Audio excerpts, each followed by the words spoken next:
time is 7:32, so I will call the public hearing and regular business meeting of the Mayor and Council for the City of Snellville, Georgia, Monday, July 13th, 2026 to order. We do have a quorum. All members are present. We'll start this evening with an invocation to be given by former council member Mike Sabag.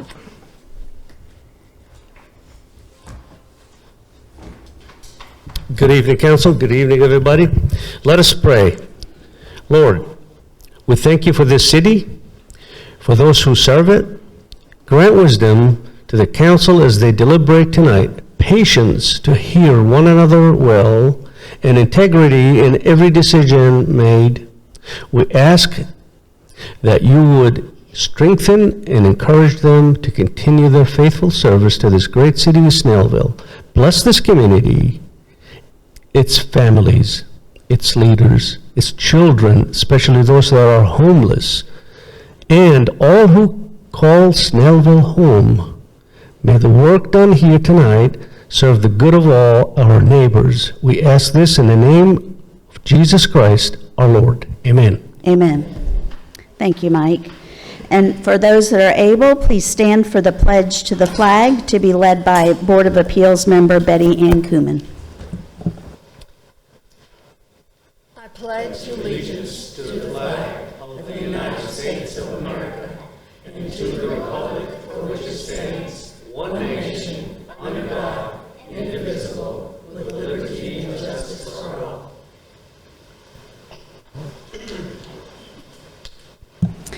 Thank you.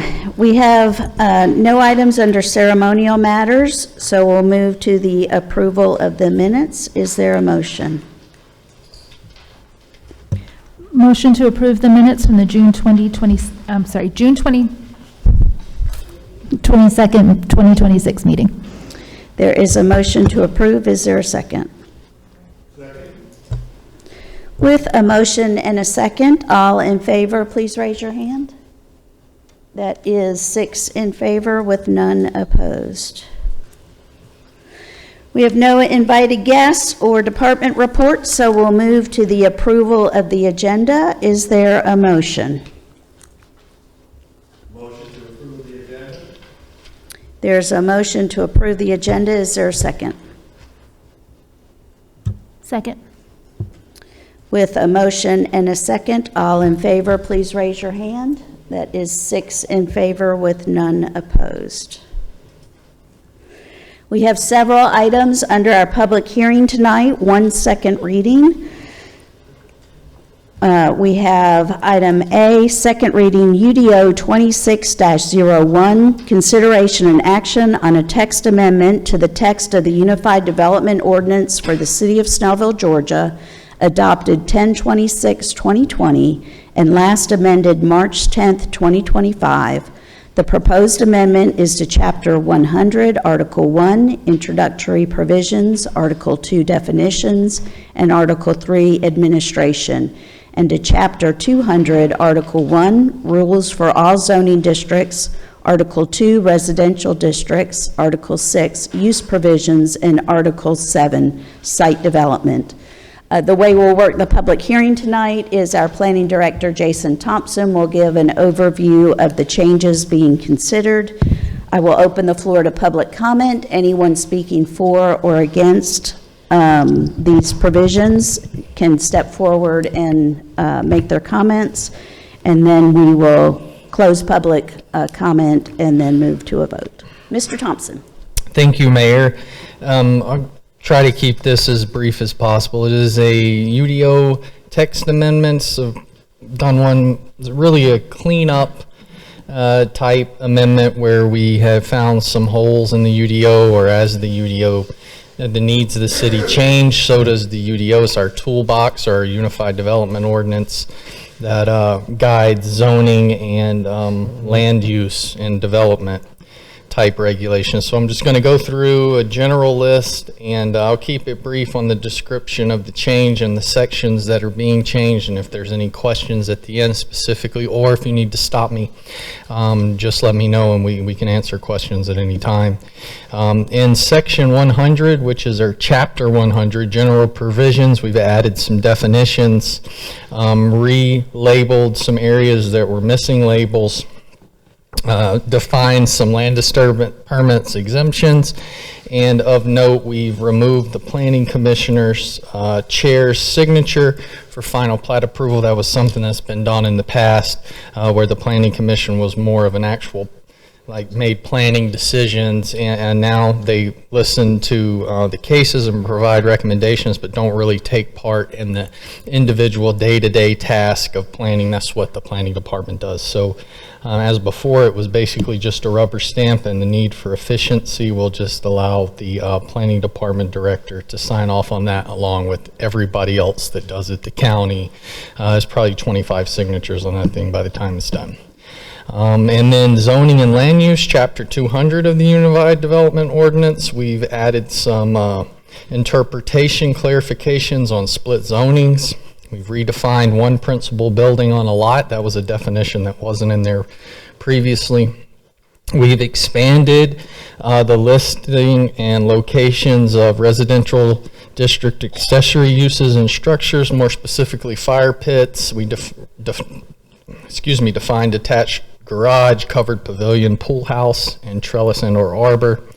We amended some setback requirements and front yard coverage requirements in some of the residential districts. Also added some language to clarify general architectural standards in response to pre-existing commercial and new commercial. They weren't clear. We clarified that it applies to both, mostly painted brick. We removed single-family detached dwellings from standards, and I'll just let me just say this.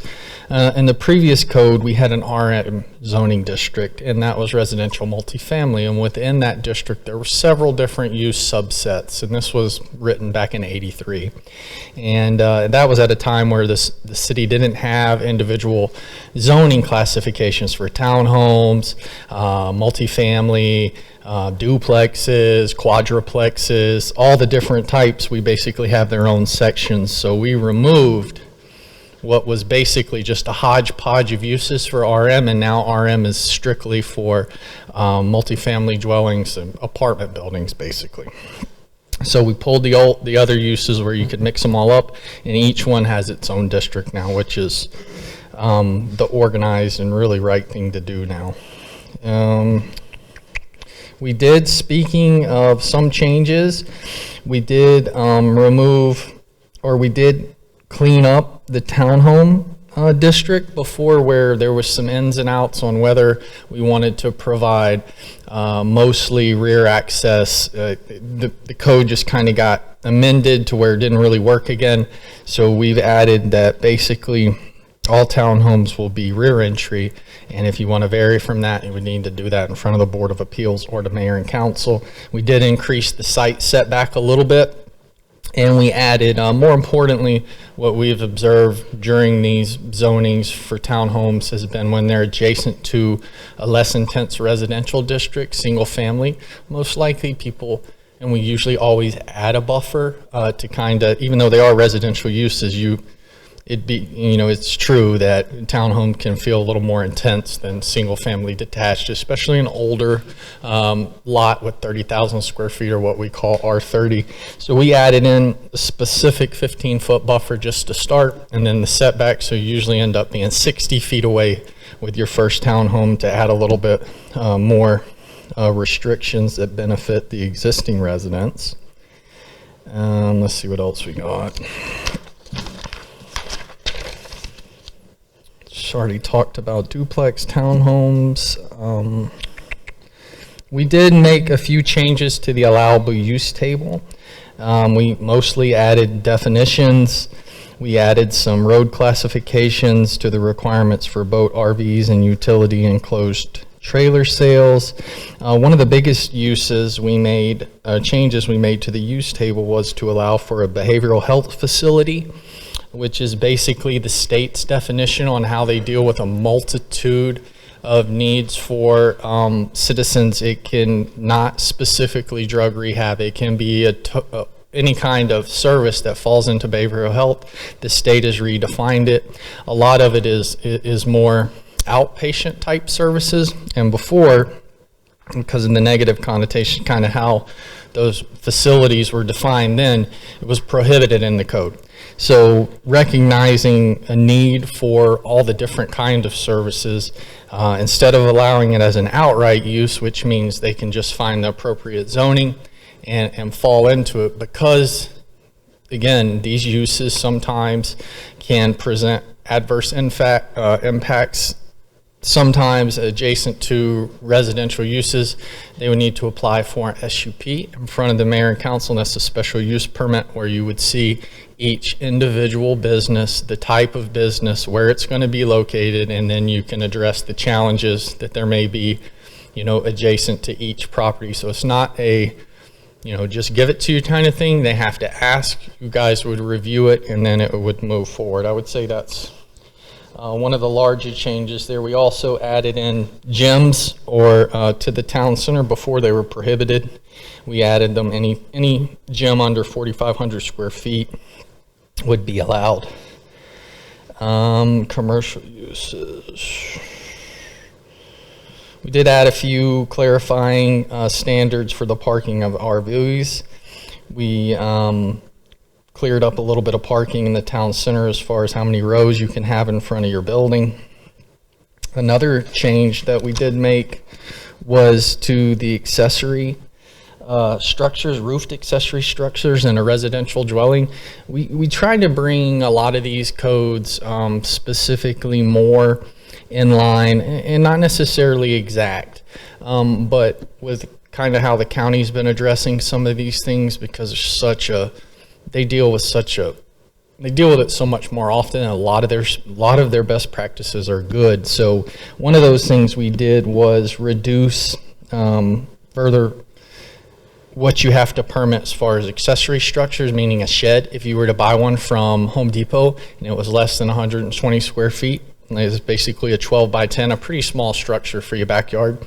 You don't necessarily have to permit it in RS-15 and RS-30 districts. You just have to abide by the setback, which is typically 5 feet. Only if they're prefabricated, you can assemble them, but you can't build stick-built with stick-built means wood. Foundations where you're actually building, those would still require a permit. We would still need the building inspector to make sure they're safe. Otherwise, in those two districts, you would be allowed to put those up without a permit. You still have to abide by the rules, but typically that means if they're too close to a fence, you can move them. A lot easier to manage than the 250 ones that get put out there anyways without a permit. And then when we come back, we got to chase them with code enforcement. By the time that happens, it really just creates a layer of administration that's not efficient.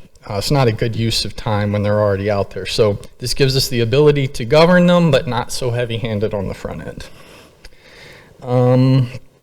That was the biggest change in the accessory uses. We did allow for carports again. That was something we had not allowed in the past as a standalone building. You could attach it to your house, but this code allows for them, and not the metal prefab ones with the roof and the sticks. It has to still be wood and decorative, so it matches the facade of the house, so we can continue to hold the quality of our neighborhoods up, but give people more options for parking, because there's really not a lot. We've seen families are growing and car use is continuing to add on. We did a little bit of changes in the tree ordinance where we clarified some of the heritage and specimen tree replacement credits, basically meaning that if they take down one of these historic trees, that they have to add back tree density units, which are trees basically on top of what they were already supposed to add. So previously it wasn't super clear. They tried, we got tested a couple times. We didn't feel good about it, so we just add some clarification language now where everybody knows what the expectation is. The other one that we changed has not been changed in probably 25 years was the lighting ordinance. The lighting ordinance was very technical. It was written on a dark skies, kind of Arizona type thing with zero flexibility built in for ATMs, gas canopies. And what the new code does, and it is very close to Gwinnett's because I feel like they did a very good job of governing without over-governing. It focuses really on the light trespass. Still no trespass can leave your property, especially onto residential. So that remained the same, but the way we measure the lighting, the averages, all the extra stuff that we were doing that really wasn't best practices anymore because it was from the early 2000s, has been updated to basically allow for higher light concentrations in commercial districts for safety standards, but still maintain residential low light environments so nobody's seeing somebody's floodlights in their backyard or academy or anything like that. So residents are still protected. It's just a lot easier for us to implement now. And that's basically all that exciting code was the bulk of what we changed. So happy to answer any questions you might have. Are there any questions of council for Mr. Thompson? Nope. Thank you, Mr. Thompson. This is a public hearing item, so I will now open the floor to public comment. Anyone who would like to speak either for, against, or just make comments on this UDO update, please come forward and state your name and address for the record.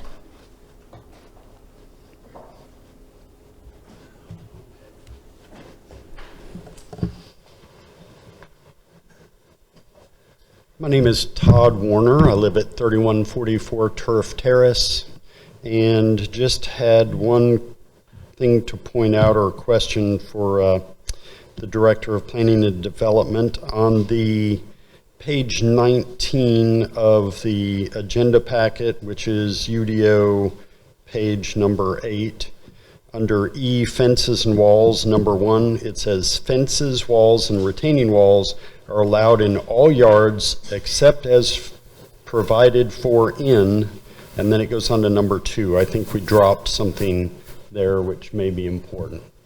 What page is it? It's page, how are you looking at it? Are you looking directly at your printout UDO? It's page 8, here. The ordinance?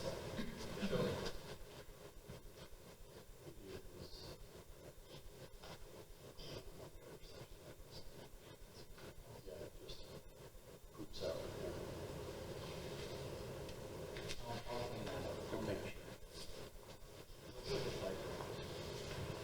And I know that any of those edits can be handled. I just wanted to make sure he knew about it. Thank you. Oh, and I really appreciate all the hard work that staff puts into doing these updates because it's a nightmare. Thank you, sir. Jason, just for the record, do you know what's supposed to go right there behind? It's just a section reference. Okay. It just looks like it got dropped on us. Basically, the reference back to that's it's just a missing number. We can find it. Anyone else like to speak on this?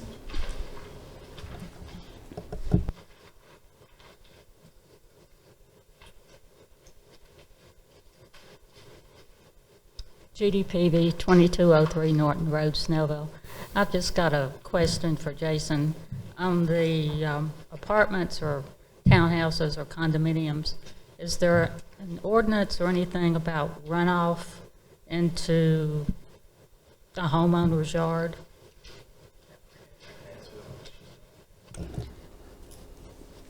Judy.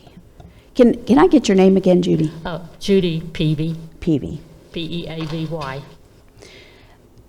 We'll respond to that after the public comment. Thank you. Thank you for your question. Anyone else? Seeing none, then I will close the public comment section of the public hearing. Mr. Thompson, if you want to address that question.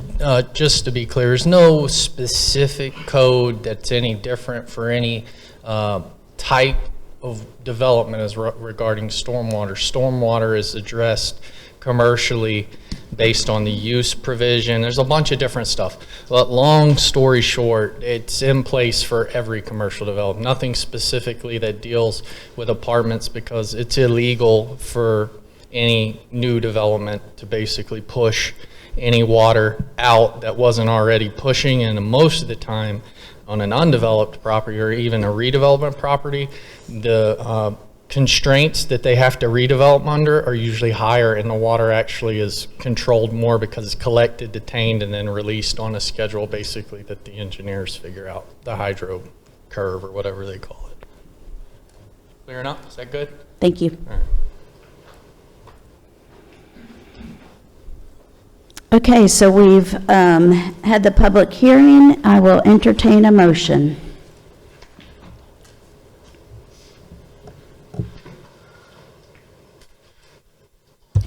Motion to approve UDO 26-01. There's a motion to approve. Is there a second? Second. There's a motion and a second. Any discussion or comments by council members? So she asked about the stormwater. There actually is a section in the UDO that talks about stormwater. It doesn't go into specifics, but it is mentioned. Just wanted to make sure she knows that. It's on page, where are we at, 8? Yes, and I don't believe that there's any actual changes to the stormwater provisions in this update, but stormwater is addressed in the development codes. So it's just in what we've got before us tonight, there's no actual changes, if I'm not mistaken. Madam Mayor, I could not hear what she said. I Oh, didn't I'm hear what sorry. Rochelle said. Resident was asking about the stormwater provisions, and it is in here. It's just no changes to the current system. Yeah, there's a general, I guess it was just kind of left in here as a reference. The stormwater infrastructure may only encroach into a front or side yard when it's grounded or covered. Basically, that's locational requirements that already existed. But yeah, the stormwater regs on the book, the main ones aren't changing. And they're basically state and regional metro water quality. We basically have to adopt what they tell us to adopt, or we don't get any development permitting powers. So all of those should be up to date with the state and the feds as well. Thank you. Any other comments by council? Mr. I Pitt? just wanted to ask, did that answer your question, ma'am? Did that answer your question? Or that's the direction you needed us to go as far as runoffs? Sort of, see, I know. So after this, if any council come up to you, approach, just let us know, and we'll get back with Mr. Jason, and we'll figure out how to answer your direct question. 'Cause I don't know if it was about stormwater or like runoff into your land that you have an issue with, but we definitely like to know what your issue is so we can address it appropriately. To carry on that's the other portion for our citizens to kind of understand that the UDO is something that we're all, in charge of kind of making sure that it's something that our citizens see and want in the city. Some things are outdated, as Jason said. Some things need to be changed. As a private citizen, if you see some things, let us know. And that's the type of things that we talk about. So then if there's an update that occurred that's specific maybe to your neighborhood, I cannot legally say, the things we do is going to be specific for an individual to help you per se, but I can feel comfortable with myself saying that if it's something that's going to help the overall, with your home, but also the overall neighborhood, then we want to know that so we can add those things. This has been a thing that we talked about for a couple of months. I didn't know, little things like this, when you become a city council, you realize you have to make decisions on some of the most, what seem to be mundane things, but they are super important to maybe 20% of your residents. Things like the size of a doghouse or the size of a fire pit. So for our citizens, when these things come, don't be afraid to, again, as always, I always say email us, give us the opportunity to answer your questions, then come up with some things that can help this city overall. So definitely look forward, ma'am, to find out exactly what you need so we can answer it directly. And yes, if there's something that we can all come up together to help update the UOD, UDO, then we're definitely want to make sure we can do that for you. Listen to CJ using the lingo up here. So we do have a motion and a second, and I would like to add my thanks to Jason and the planning department for the hard work on this. It is extremely technical, and some of these changes have come through, previous zonings that we've had where questions have come up or applications that have come in, and realizing that language isn't clear enough or something no one anticipated comes up, and that's where a lot of these changes come from. And it's tracking those and keeping track of them so that when we do these types of updates, we're kind of cleaning things up as we go and modernizing as well. And with no other comments by council, then I will call for the vote. All in favor of approving UDO 26-01, please raise your hand. That is 6 in favor, so none are opposed. Now we have 2 items under public hearing that are first readings. That means we won't do anything tonight other than I will read the title. We waive these to our next meeting, and that is where we will have the full public hearing where the public can weigh in and the final vote. I would also say that these are all posted on the website, so if you'd like to go and review what's going on with these, we encourage you to do that. If you have questions, please feel free to reach out to any of your council members so that we can get your views and opinions on these.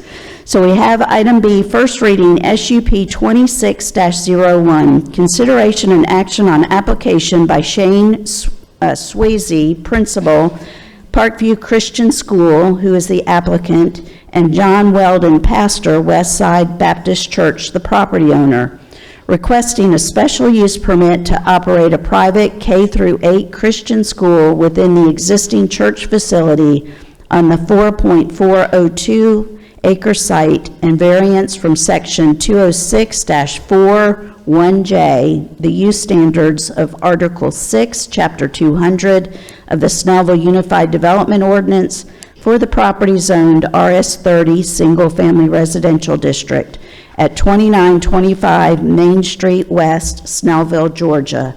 And that's tax parcel 5007004A. Is there a motion? Motion to waive the first reading to second reading on 7/27/2026 of SUP 2601. There's a motion to waive to July 27th. Is there a second? Second. There's a motion and a second. All in favor, please raise your hand. That is 6 in favor, so none are opposed.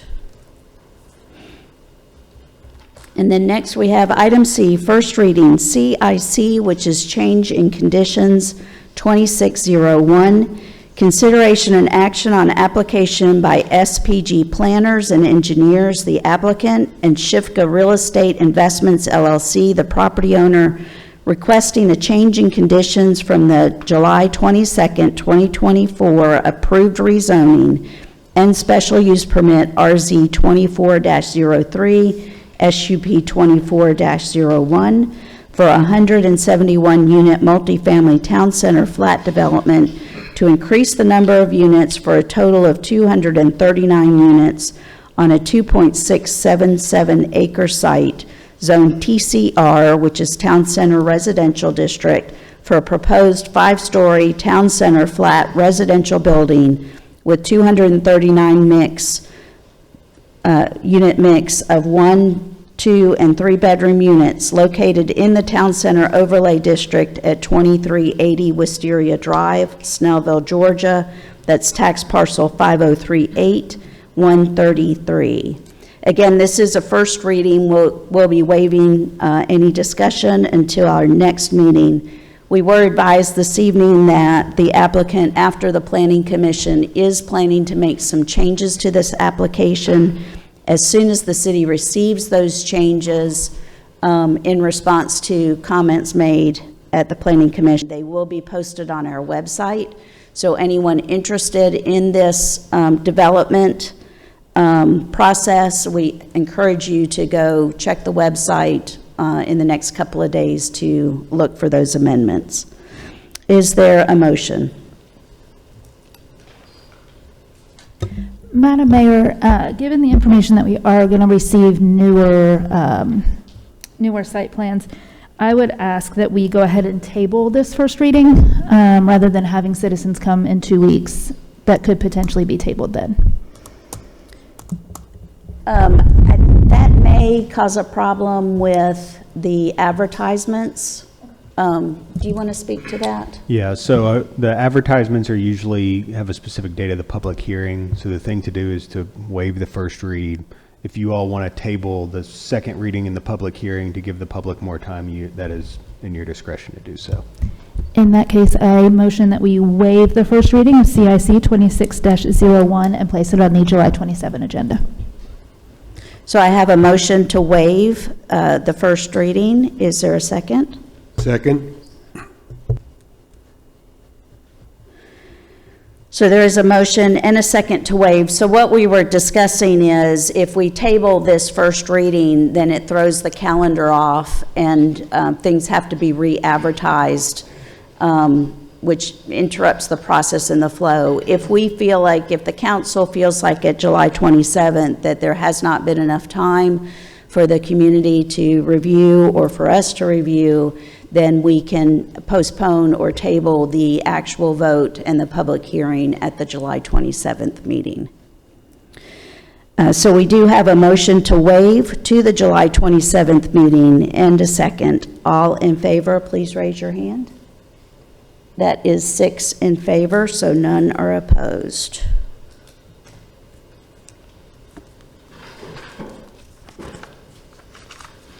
So that ends the public hearing portion of the meeting. We have nothing under the consent agenda or old business, so we'll move to new business. We have item A, Resolution 2026-03, resolution opposing Gwinnett County rezoning of 1160 Athens Highway. This is a development that has been proposed in Gwinnett County. This is not in the city limits, but you will know it as the Peddler's Emporium on Highway 78 between Summit Chase and Rosebud Road in that area. There was a proposed 300-unit apartment complex there with Gwinnett County. Gwinnett County Planning Department staff had recommended denial. The Gwinnett County Planning Commission on July 8th also recommended denial for these apartment units. The city is passing, I hope the city will pass tonight a resolution to also recommend to the county that we wish that the Board of Commissioners will also deny this project. So with that explanation, is there a motion for Resolution 2026-03? Motion to approve Resolution 2026-03. There's a motion to approve. Is there a second? Second. There's a motion and a second. Are there any comments by council members? Yes. Mayor, can you please elaborate, like you shared with us, your reason why you would like this to pass? Certainly. These apartment units in this area, in my mind, so I'm speaking personally here, are between two areas. The city has designated very specific areas where we would allow or support multifamily housing. Those are in the town center, is one area. The other area is what we defined as an activity node, which would allow for some denser development. That first activity node is at Rockdale Circle and Grayson Highway at Highway 78, where the Quick Trip is. That intersection, and then the third area was at the intersection of Highway 78 and Rosebud Road. Those are the three areas that as a city and as a council and in our comprehensive plan, we've identified those areas for a little bit denser development. The intention of that in the comprehensive plan was that we could designate those areas for density and say no to density, higher density along our other areas in the city to help mitigate any kind of higher commercial, well, probably not quite right to say commercial, but higher density development along a lot of our established neighborhoods. So that is what our plan, has been for the last 15 to 20 years. That type of terminology has been in our comprehensive plan. The comprehensive plan that we follow is developed by and with community. We do surveys, we do meetings, and we take comments when we are developing that plan. So I feel like it's well supported by the citizens, and these particular parcels are down at the end of the city where the city lines go in and out and in and out, and so these particular ones are in Gwinnett County. So the city does not really control the zoning, but personally, I feel like the apartments just do not belong in that area. Does that answer your question? Yes, thank you so much to help give the citizens some background as to why you're proposing this in the first place. So thank you for doing that. You're welcome. Any other comments by council? Yeah, I'd just like to add that I am actually a resident of that area, and the way this is set up, there is no safe way for ingress and egress. And it's located about 200 yards from a major intersection, and that's a high accident area, high accident prone area, and this whole apartment complex wasn't a well thought out thing. So that's why I would oppose it. Thank you, Mr. Carter. Anyone else? Then I will call for a vote. We do have a motion and a second. All in favor, please raise your hand. That is 5 in favor. Any opposed? Abstain. You're abstaining, so none opposed, one abstention.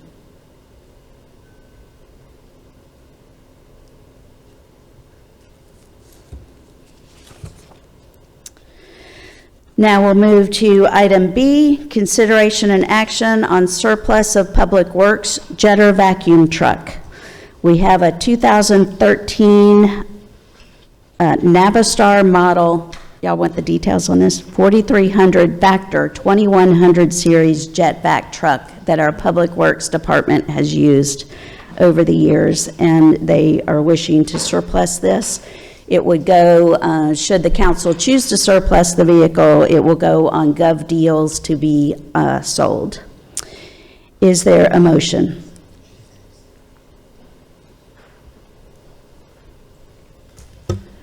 Motion to approve the surplus of the Public Works jetter vacuum truck. There's a motion to approve. Is there a second? Second. With a motion and a second, all in favor, please raise your hand. That is 6 in favor, so none are opposed. That item will be surplused. Now we have item C. I'm asking for council to confirm my nomination of Todd Warner to the Downtown Development Authority, Post 4, with an expiration date of June 30th, 2028. Todd, of course, I think most people know, has been on the city council, was mayor pro tem for a number of years, also has a lot of years of experience as well on the planning commission before that. He has a wealth of knowledge about the city, development, and a whole lot of experience and background on the actual Grove development, which is the major part of the Downtown Development Authority area.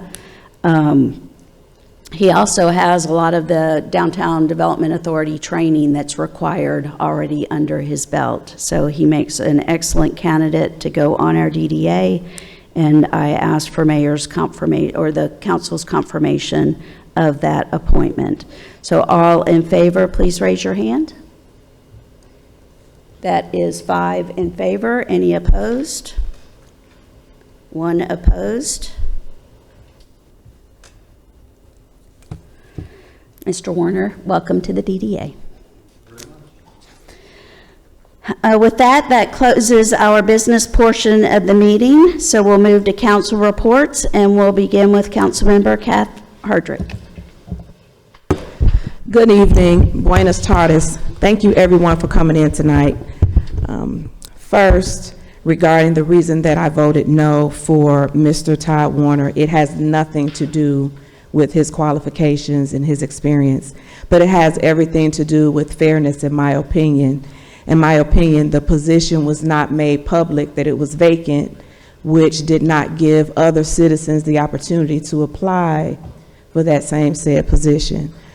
So that is the reason that I said no, because I believe we need to have consistent transparency and have a process that is fair for everyone to have equal opportunity to serve on these boards.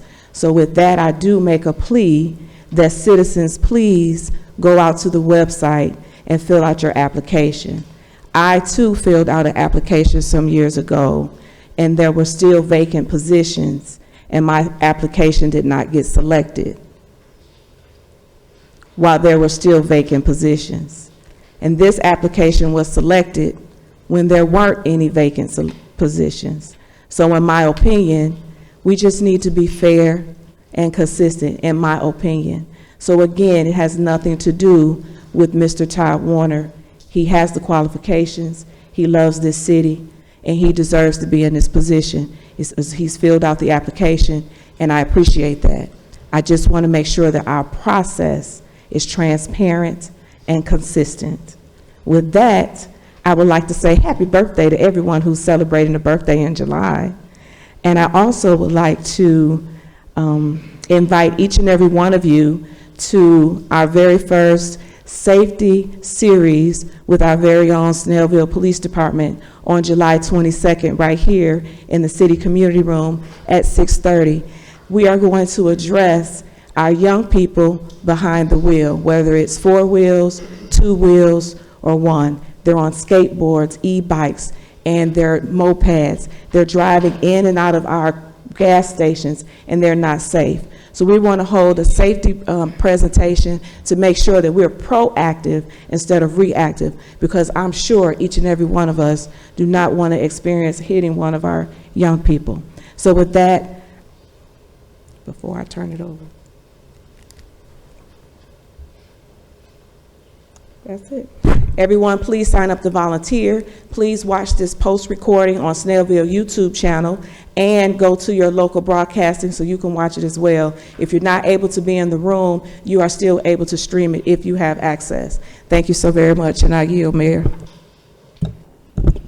Thank you, Kat, and we'll go to Councilmember Rochelle Brown. Good evening. I wanted to take some time and commend our Snellville Police Department on the 4th of July. It was so many people at our Star Spangled Banner event, and I seen them seamlessly diffuse situations. They were present and accounted for, and people got in and out safely. So huge thanks to the Snellville Police Department. They don't always get the recognition that they deserve, so I just want to say thank you for always keeping our community safe, especially when we have events. The traffic, everything went well. And also to Kelly and the Experience Snellville team, they did an amazing job. The concert was good, and I don't know if this turnout was bigger than last year, but it was really, really good. We have some upcoming events. Please don't forget to visit the farmers market to get your fresh vegetables every Saturday morning. And there is a concert series coming up. And I lost my internet, so what's the date, Kelly? Saturday the 18th. Saturday the 18th. Rod Stewart tribute coming on down. It's quite a lot of fun. If you don't have anything to do on the weekend, just come on down to Snellville. That's all I have. Thank you, Rochelle, and we'll go to Councilmember C.J. Pitt. Thank you, Madam Mayor. It is a blessing to be here. It is a blessing to be here. I have 3 points I'm gonna go over for everyone.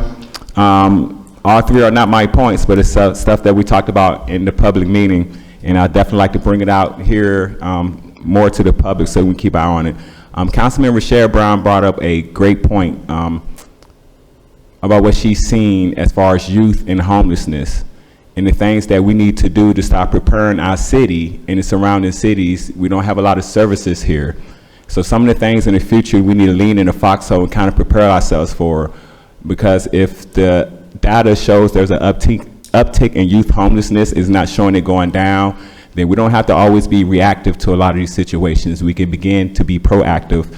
We have 2 city council people already saying that they would volunteer to start figuring out with the task force for youth here in Gwinnett County, so we start making moves. Again, we don't want to be reactive and wait till there's 100 young people at our door. I'm very, very understanding of that. If we have youth in this city that's underage and we know they're homelessness, we're not going to wait for services. There's a way forward. We talked about that. Our police chief came in and he also gave us comments on the way forward. And this is when times of understanding when to be afraid and when not to be.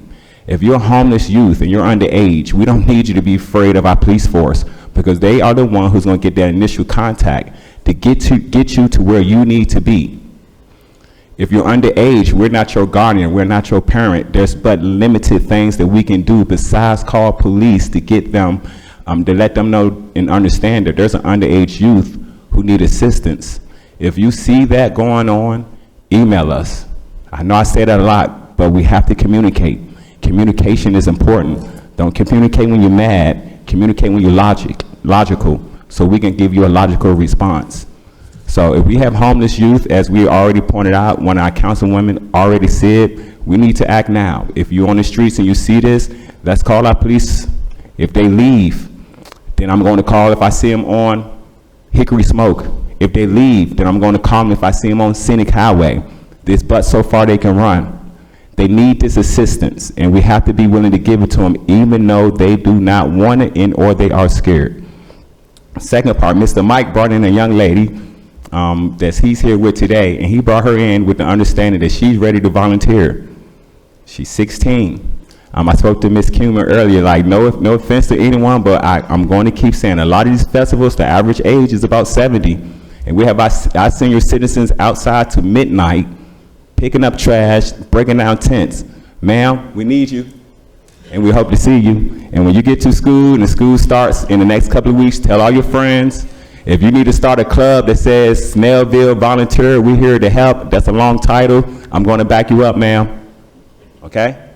All right, just want you to know that, Mr. Mike, thank you for bringing youth to us. And if we can get you, I already told her about our very own youth here, Miss Page. Miss Tracy, you know, Miss Page is like she's our Snellville person here. So to be able to link up with her and find another young person who's willing to be outside at midnight and not with friends partying, but hanging out with old people like me, making old people jokes, and they stay there at midnight picking up trash anyway. So be prepared, okay? All right. Next thing, and I'm sorry, I don't want to glaze over the youth homelessness so fast. I just want to put that a caveat that we're listening, we are here. I know we had a gentleman come in a few weeks ago and talked about adult homelessness. We're just going to be fair. Snellville does not have those services here. There's a lot of places in Gwinnett County that does not have those services. It does not mean we're not going to look forward in the future, but homelessness is something that's going on now, so let's be reactive. Let's be proactive now. The other part I definitely want to bring up about the resolution that the mayor brought upon us and about the plan and development that's close to the 300 apartments. I need you all to understand, if you did not, that is if I'm not mistaken, correct me if I'm wrong, that is a Gwinnett County initiative. It's important that we understand that, because that means that unless we go all nice sugar honey iced tea with Gwinnett County, we are subject to how they want to build.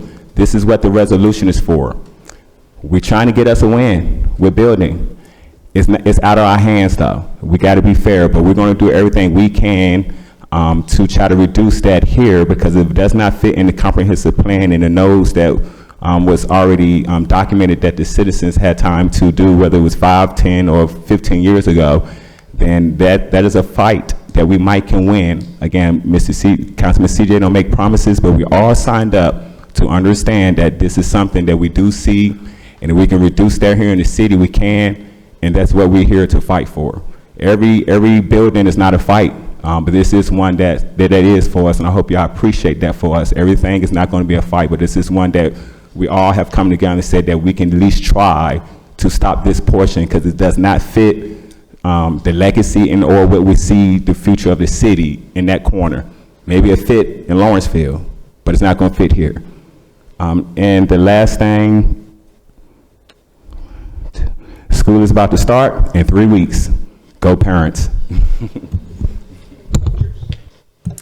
Thank you, CJ, and we'll go to Councilmember Carrie Hetherington. Good evening, ladies and gentlemen. Thank you for coming out this evening. Mr. Warner, thank you for your continued service. It's probably the only time I will ever call you Mr. Warner. Your knowledge and familiarity and depth of relationships within the city is absolutely unmatched. And this just means I will continue to call you on my way home from work with planning and zoning questions. Not that that ever stopped. I also, lastly, want to acknowledge and honor the passing of former council member Kurt Schultz.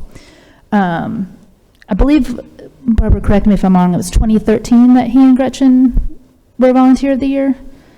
2012, 2013? Somebody did the math back then, and at the time, these two older retired adults individually spent more hours per week volunteering than I was spending at work, and I was like 32.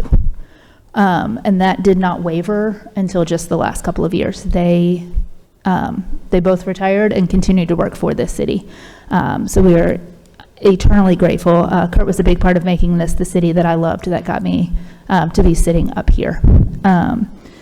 So I just want to acknowledge that. And again, thank you all for coming out this evening. We'll see you in a couple weeks.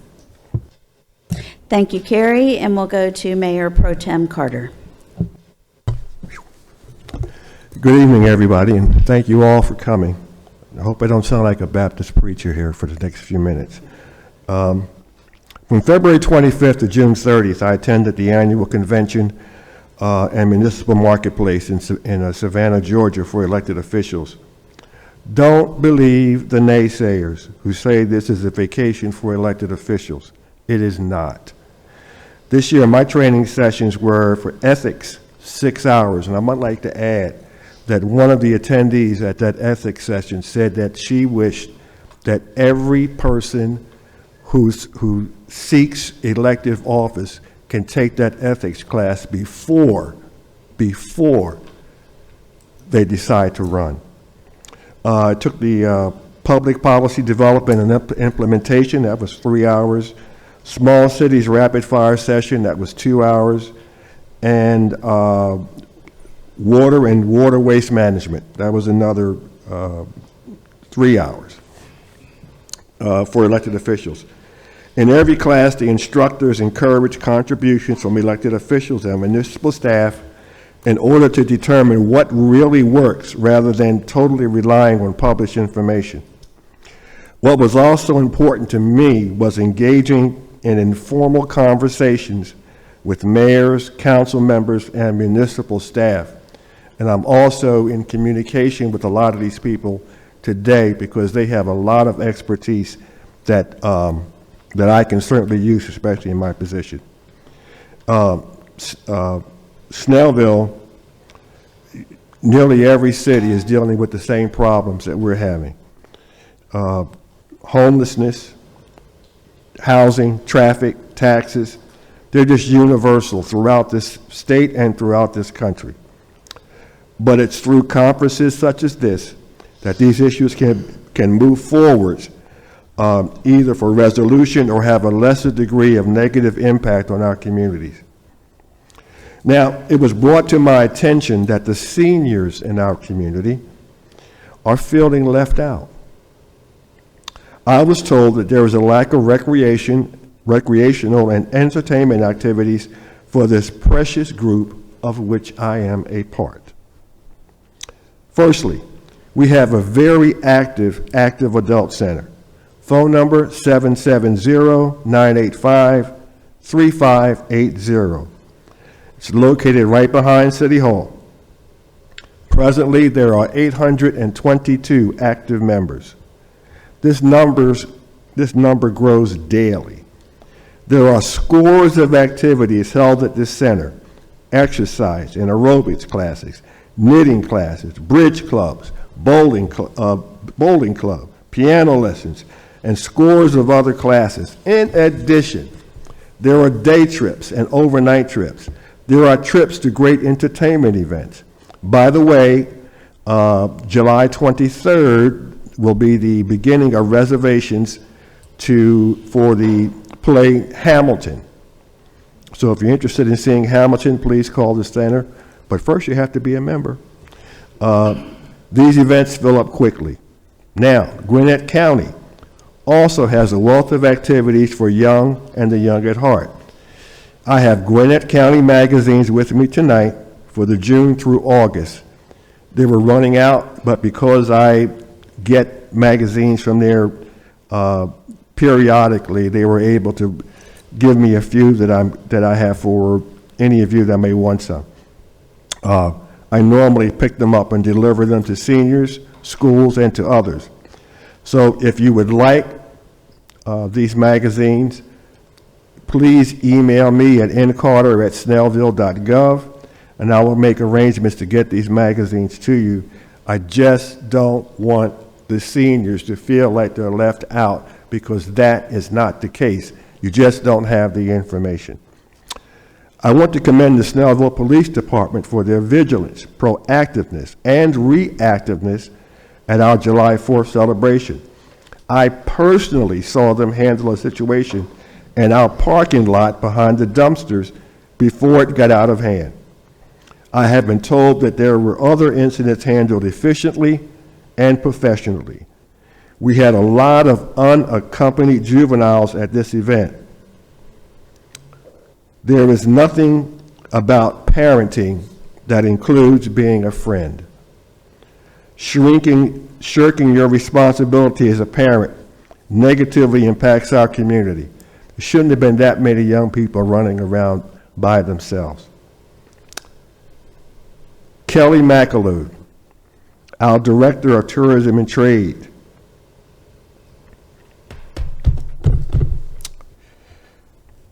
She does a magnificent job.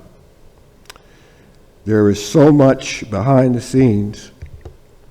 There's work that's done before, during, and after every major event which she is involved. This year was especially challenging. Not only was she grieving due to the anniversary of the birth date of her late husband, but also the night before July the 4th celebration, her good friend Kurt Schultz passed away. I believe it was the week before she stayed with him over the weekend. Yet she soldiered on, wearing a smile that held up until the event's end. Thank you, Kelly McAloon, for being a true trooper for Snellville. And thank you all for attending the meeting tonight. Thank you, Norman. And I've got a few comments. I would like to also echo my condolences to Gretchen Schultz, Jessica, and Molly, and the family on the loss of Kurt. It was a shock and very unexpected that he passed away on July 4th. Kirk was our good old grumpy. He sat at almost every single meeting here, and you could see what he thought of everything we were discussing just by the look on his face. And he had a heart of gold under his grumpy exterior. It was him and Gretchen that co-founded the Snellville Farmers Market. Gretchen came up with the idea, and Kurt was all in from the very beginning. the market would not be where it is today if it weren't for their love and passion and their, the design of how they put it all together and the structure. And then, as if that wasn't enough, along came the community garden idea. And it's a very successful garden that we've got. We've got quite a few master gardeners that volunteer there and do wonderful things out there to create a community. And all of that without, he never wanted the spotlight, never wanted credit. He just wanted to do things that would help our community be more of a community and have that focus. So it is definitely with heavy hearts that we're working through this week, and his funeral service was on Saturday. So just please keep Gretchen and the family in your prayers, as it's going to be tough for her. They were our two peas in a pod, and she's missing a pea now. So it's going to be difficult.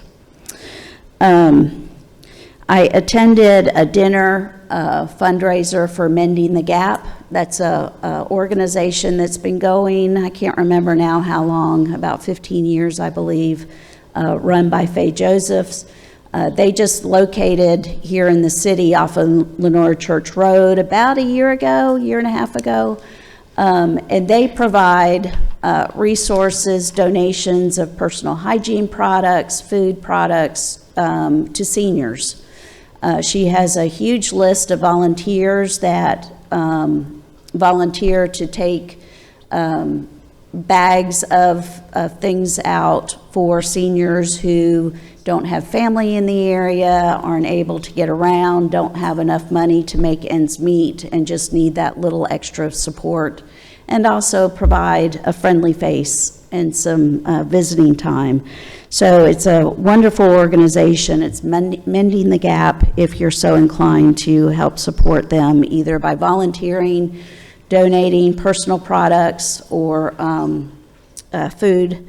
They are not a food pantry, but they will deliver food if they have it. But they do wonderful work. Want to make you aware of two back-to-school events that we have been made aware of. On July 25th, Snellville Church of Christ, which is located on Lenore Church Road, is going to do a back-to-school event giving away free school supplies from 11 until 3. They'll have a lot of resources for kids, hot dogs, and things like that. And then also there will be another back-to-school drive on August the 1st at South Gwinnett High School, and that will run from 10 until 2 p.m. Again, with school supplies, resources, and things for the kiddos to get back to school. And also wanted to make you aware that Snellville Police Department is participating in Operation Southern Slowdown from July 13th through the 19th. So watch your driving, watch your speeds. They'll be really targeting speeders and aggressive drivers. Our police department does do a great job in law enforcement or patrolling, and just want you to all be fairly warned for that week. With that, I will close my mayor's report, and I will open the floor to public comment. If anyone would like to come to speak, please give your name and address in 5 minutes or less on one topic, please. Just a couple of community reports. I have not heard back from the tree on 124. I had a resident call me, and I took pictures of the tree in front of Cobble Creek. If I could have some written documentation that that's being taken care of before it falls on somebody. It's about 150-year-old tree in Bob Wison's property, and it has a hole in the backside of it and it is rotten. We also have a broken pole on 78 at Fountain Drive at the Gwinnett Clinic corner, the east side corner of that property, which has been propped up by 2 boards drilled in, and it keeps getting lower. But it is a utility pole that needs to be looked at. That's been there for 2 months. Street lights, I reported last time that we had 29 street lights out. We now have 39 street lights out on 78. We have 7 lights out on 124. I'd like to commend Officer Johnny Green for communicating with our city residents. I had somebody come to me with a light issue. He doesn't just write people tickets, he takes care of the problem. He worked with the 2 residents to get the light level where it should be. Last thing is, we had a rabies report this afternoon just west of Snellville. It's outside city limits, but Snellville residents need to take precautions. Thank you. Thank you. Anyone else? I did have, if you'll hold up just one second, I did have somebody that signed up. Mr. Lumpkins?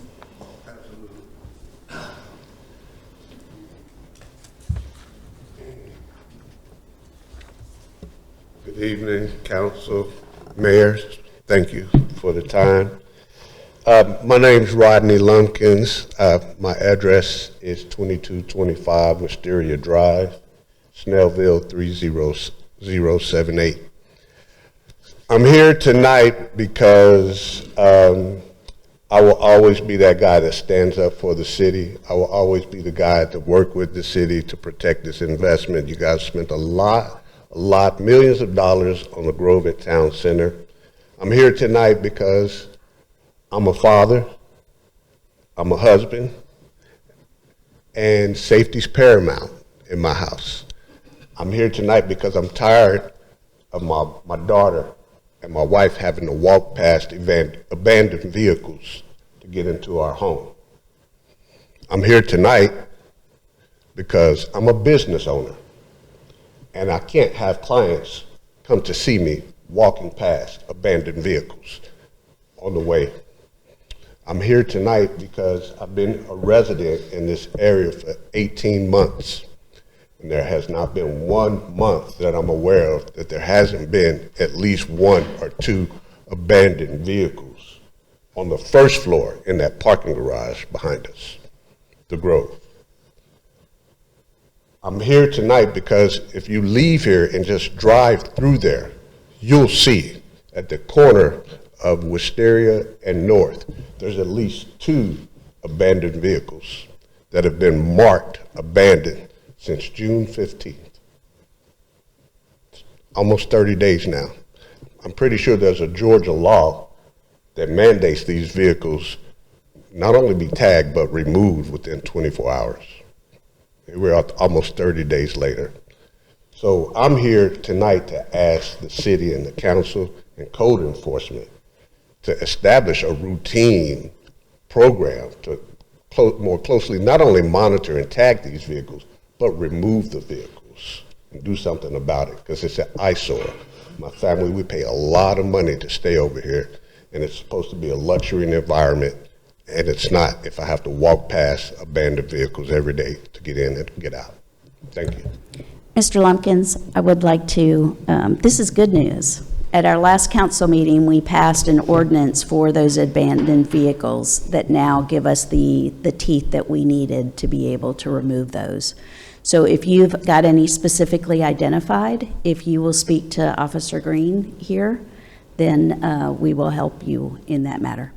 Absolutely. And if I might add, if there's a recurring ice cream truck that's there, I don't know how it gets there. It's abandoned. It looks like a pedophile vehicle, but it pops up every month. So yeah, let's talk about it. I'm happy to have that discussion and do my part. But I'm just asking the city to really, Yes. We've identified that issue. It just took us a little bit to get an ordinance in place that we could actually handle things. Thank you. Thank you. You're welcome. Thank you. Anyone else?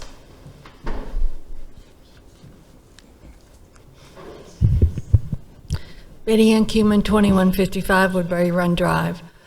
Yesterday, I drove to Tuskegee, Alabama for a funeral and arrived there a little bit early. So I drove around the town square, which evidently in the past had been a lovely, what we think of southern town, with a square, with a courthouse at one end, and all the shops and businesses all around the square. It was devastating to me to see this city that was absolutely abandoned. There was not a single shop open. It touched my heart so that I drove around again to make sure that I was seeing what I thought I was seeing. And as I drove later on to the little church for the funeral, I thought how blessed we are to live here in this city. I've watched Snellville grow from the 1970s from a two-lane road on Highway 78 to the thriving community that it is today. And it's because of leaders such as you and those past who had the vision of what Snellville could become and should become. Those people, along with you who still work tirelessly, have worked over many years to develop a plan and to make sure that it happened, giving many hours of their personal time and support to build this vibrant, active city that we love. I dare say that any of those citizens who now live in Tuskegee, Alabama, would be glad to be able to stand here and complain about traffic through their little town. It's devastating. I'm so very thankful for all that you do, all that the people such as Gretchen and Kurt Schultz and many, many others who have devoted their volunteer time over many years to create this lovely city that we call Snellville. I feel very, very blessed to be here. Thank you. Thank you.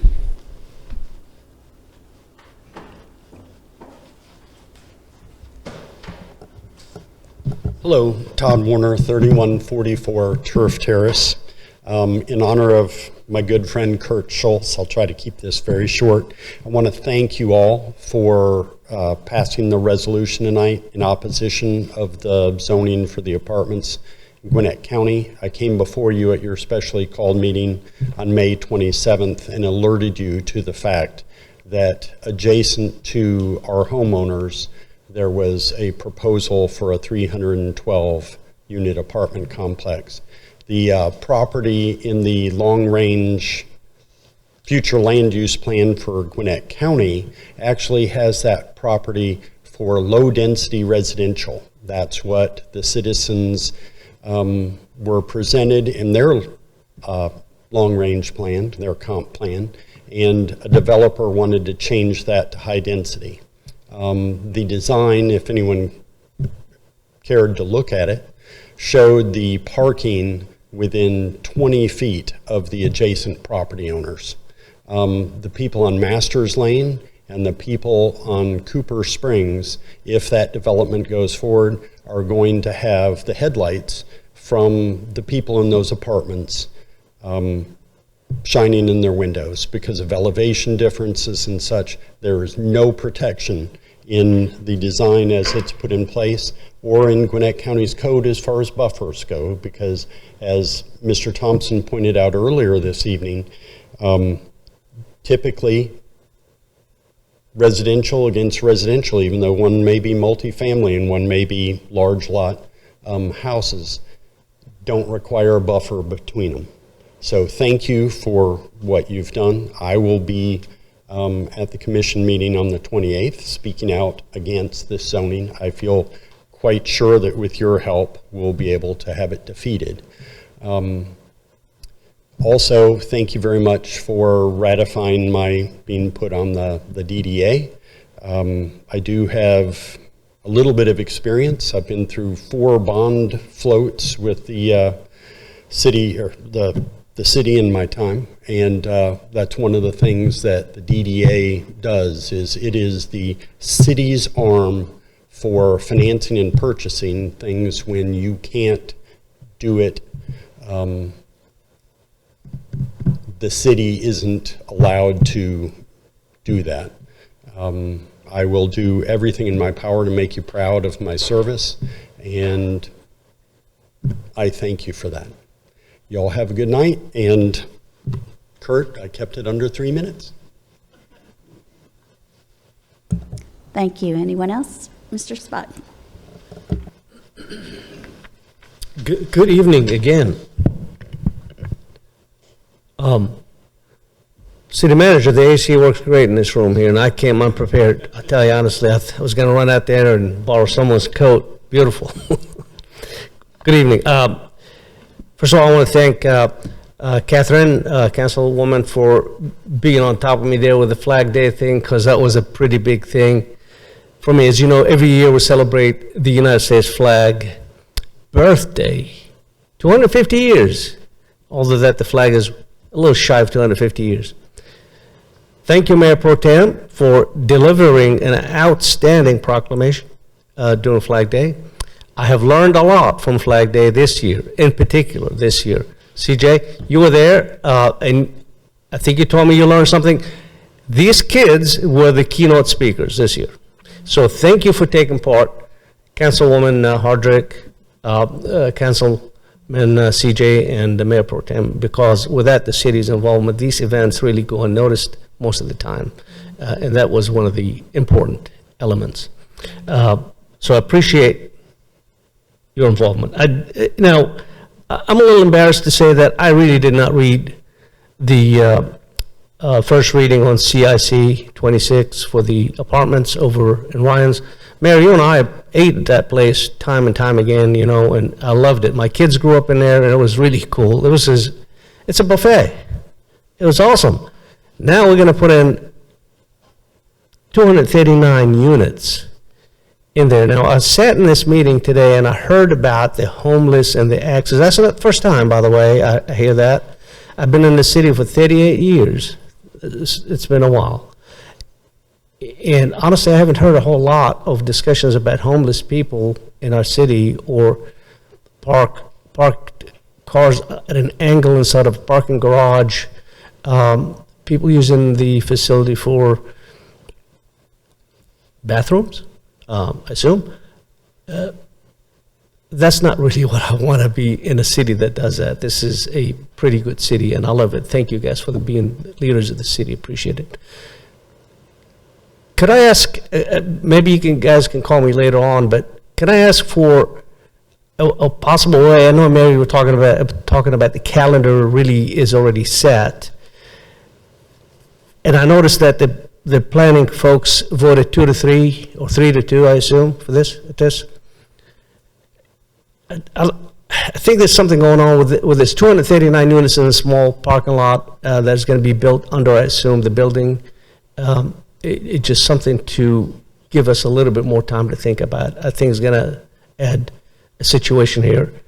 This man here, Mr. Warner, taught me something cool about 6 months ago about the stormwater. And I didn't know. I mean, thank you for doing that, by the way. It's awesome.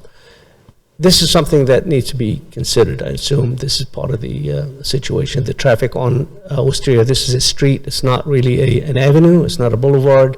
It's going to add a little bit of situation for the citizen here. Just simply a concern for that. It's just a comment. I don't have all the details, because when I read it 2 nights ago, I didn't know the number. I thought it was a lot less than that. But when I read it 2 nights ago, I said, I better bring this up to Mayor and Council. So I appreciate you listening to me. I know there's no vote on it tonight. This is going to be a couple of weeks from now. Well, please thank you for entertaining my few bullets on this. Appreciate it. You'll have a good night. Thank you. Anyone else? Seeing none, I will entertain a motion to adjourn. Motion to adjourn? There's a motion. Is there a second? Second. There's a motion and a second. All in favor, please raise your hand. That is 6 in favor with none opposed. Thank you all for coming out tonight. Be safe going home.